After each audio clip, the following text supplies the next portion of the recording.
Good morning, Truckee. Rob Leftwich, your police chief. I'm out walking the dog this morning, and I do a lot of creative thinking when I'm doing that. And one of the topics that has been on my mind, is inspiring me to make this video, is topic of vaping. You know, the more I have these community conversations, the more I'm starting to believe that it's way more prolific in our community than I had originally thought, or maybe I knew about. And I'm not just talking about at the high school level. I'm talking about at the middle school level, late grade elementary school level. Even fourth and fifth graders know what vaping is and some of the implements and the cartridges and, you know, all the different parts of it. And it's certainly here in our middle school and our high school. And so I really want to hopefully start a community conversation with this video. And the first part of that is really being honest with ourselves. Do we know how prolific it is?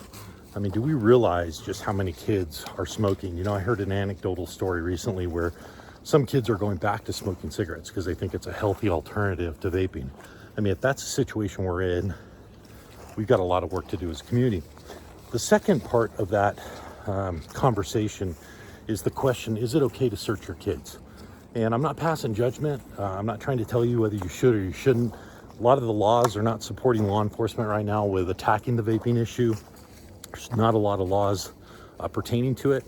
And so it really requires a community. It requires a school district, requires parents, legal guardians, leadership figures, sport coaches.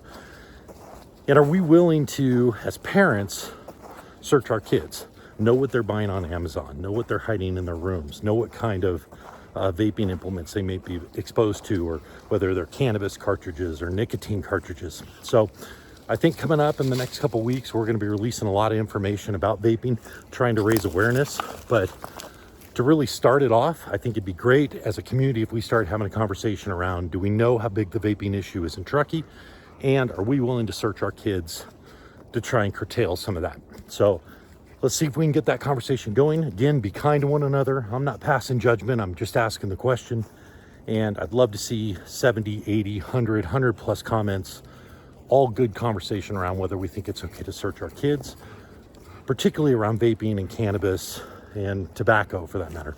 So thanks. I appreciate the opportunity, and I'm looking forward to seeing your comments. Take care.